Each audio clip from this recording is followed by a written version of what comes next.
Thank you for coming today, all of you. And you'll understand from our perspective, we have, in the opposition mainly, been asking for a discussion around this deal for 2 years now, and we're getting it in the last 2 weeks, and it's really unsatisfactory for us. And again, I'm going to appeal publicly here to the government to delay this and give us more time, because we are being pushed into a position of having to accept a lot of information, a lot of facts, without having the time to drill down into them. And we're also being hamstrung in the sort of asks we can make on you. But one of the things I'm interested in, and I don't want you or anyone else to take anything personal out of my line of questioning. You talked about the hospital evolving into a secular hospital. I'm interested in that path of evolution, okay? So I want to ask you a couple of questions around it. And one is that, like other Catholic organisations, the membership of the sisters would have been falling consistently over decades now. Was it not inevitable that they would be pulling back from direct involvement because there are too few of them? I believe in previous constitutions they allowed for the sisters or their nominees to make appointments and to carry out functions on the boards. So was it not inevitable, rather than just being about let's get the National Maternity Hospital done, that it was inevitable that they were going to fade away because of that evolutionary process? Yes, I concur completely with your analysis. I think there are two aspects to what is under discussion here. Obviously, the NMH project is the main business of the day, but I think you raise a very interesting point. If we'd never been asked by the government or other stakeholders to partner on the NMH project, I'm having a scintilla of doubt in my mind that we would have a new holding company with the same constitutions, the same share purchase agreement with the share indemnity. Okay. Because your point is well made. Yeah, Demographically, they were withdrawing. Demographically, they were withdrawing, and they knew that this was happening. Obviously, they're not stupid. History was taken its course that they weren't going to be around forever. Yes, not in sufficient numbers. So you started working in St Vincent's in 2014. Is that correct? September 7th, 2014, I was made a director and I assumed the role of chairman. At what point did you ever have the first discussion with the sisters about that evolution and the possibility of them leaving the group? I would say in the subsequent 1 to 2 months. Within 1 to 2 months? Yes, it was a very important priority of the board. Okay, so when you were recruited or appointed, did the sisters play any role in your recruitment or your appointment? Did they seek you out, or did they interview you? Did they appoint you? I had been previously a member of the board. I had resigned from the board, and I was invited to return as a director. So, like in any invited by the sisters. So the sisters wanted you back. Yes. In a situation where they knew that their demise was inevitable, they wanted you back into the position that you're in. Yes. Yes, so there must be a good reason for that, and I don't doubt you're a good worker and a conscientious man, but there must be, from their perspective, a good reason. But just staying on the question of evolution, you talked about the hospital is now completely secular. Have you removed all the iconography? Is Mother Mary Aikenhead picture gone, or the crucifix is gone? We have started that process. We've removed the iconography on the grounds of St Vincent's of the Ellen Park campus. That is a task that the board will consider in the ensuing months, because obviously the final step in the transfer of ownership only took place in April. And there's some guidance in Catherine Day's report about iconography within what are hitherto religiously owned institutions such as ours, and we will take that guidance and we will ensure that we will display appropriate sensitivity to the needs of all our stakeholders. Okay, so the evolutionary process isn't complete.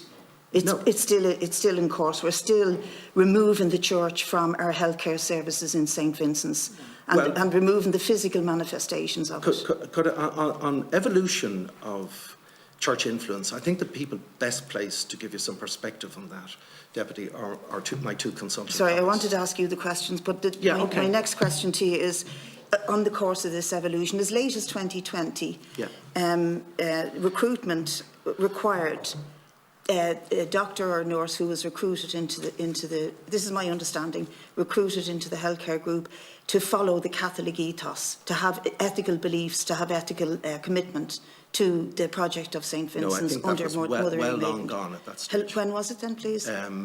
I would say over the last 10 years. So going right back to 2012, well, it was not a requirement of recruitment. Sorry, I wouldn't give a specific date, but this evolution has been going on, I would say, for the last 7 or 8 years. I could certainly testify to that. Yeah, but I'm asking you, when was it no longer a requirement of the recruitment process for the Catholic ethos to be adhered to? I would say over a similar time period. Could you please get me an accurate answer on that? Okay, I will. Okay, so I'm interested in you quoting Catherine Day as being somebody whom you'd look up to look at this process of evolution and how this can be done, the separation of church and state. She also said, however, in her report of 2018, which was commissioned by the previous Minister for Health, Simon Harris, that co-location could be achieved through contractual terms that both hospitals agree to collaborate effectively and efficiently without detriment to patient care. And your statement says that you must retain ownership for the delivery of integrated patient care. This is an unsatisfactory answer to Catherine Day, obviously, and I think to most of us in the opposition in the Oireachtas. Yes. And you just need to clarify this for me. You say ownership is absolutely crucial to offer protection that the hospital would be used for what it's supposed to be used for, ownership of the land. Together with our partner, NMH. Together with your partner. So ownership of the land is crucial to ensure that the hospital will be used for what it is intended to use for, but then so is the term clinically appropriate. So you're doubling down on this need to be sure that a maternity hospital is going to be used for maternity hospital. What is your fear? Are you afraid if it went into the ownership of the HSE that they'd maybe someday open it up as a fun park? What is your fear that you have to double down on both of these controversial counts of ownership and clinical appropriateness? Well, on the latter point, I'm not doubling down because it was a suggestion, a requirement by the HSE, not by Vincent's or So you'd be willing for that to be dropped? Well, would I be willing? I would certainly engage with our two partners as to whether it's continuing to be appropriate to be inserted in the various legal agreements. Well, we had indications from the National Maternity Hospital witnesses who are here that they would be very willing for it to be dropped. So that's you. If you were willing and they were willing. We haven't had a tripartite engagement. To be fair, we haven't had a tripartite engagement with the Department of Health, the Minister, NMH, and ourselves. So we would look forward to that, and I think that in a spirit of partnership we would get to the right solution, whatever that's deemed to be. And would you agree then, in the spirit of partnership, that those of us who are elected to the Oireachtas to represent the people's interests in this country should be given more time to allow your tripartite discussion to look at dropping the question of clinical appropriateness, because there seems to be certain flexibility coming from yourselves and the National Maternity Hospital on it, and it doesn't seem to be required to ensure that a maternity hospital is a maternity hospital.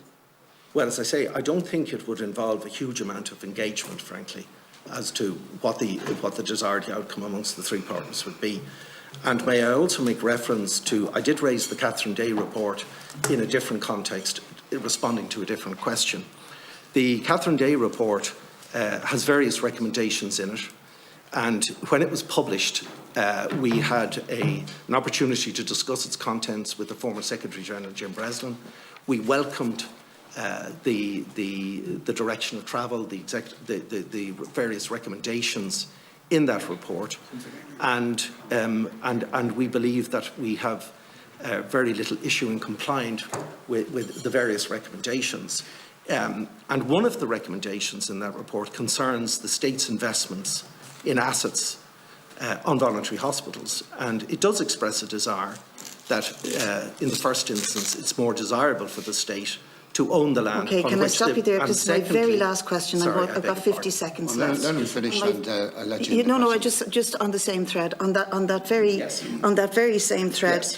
Do you understand how it rankles with us and with the general population, particularly women, that anything less than full ownership looks like that it is not in control of the people of this country? In other words, that whatever happens in that hospital over the next 300 years, or even, whatever amount of time I live to be a TD that's elected, that you are not accountable to this House, fully accountable to this House for that hospital, because you are a hospital arrangement that has private health care, that has St Michael's, that has public health care, that has St Vincent's, so you're not fully accountable as a board to us. Our accountabilities are to make sure that our patients have the best outcomes. No doubt about that. No, but But if we have questions about that, if we have worries about that, where does it go to? That's the motivation.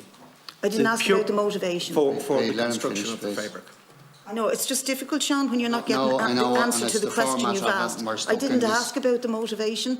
I asked, do you understand why it would rankle with the people that it is not in full ownership of the people when it's being paid for by the people's taxes? I beg your pardon. I acknowledge those concerns, but I think those concerns are mitigated in the present arrangements. Well, if they were, Because we'd I all think- be happy campers, we wouldn't be sitting here. Okay. They're certainly not mitigated for the representatives of the people. Okay. Okay.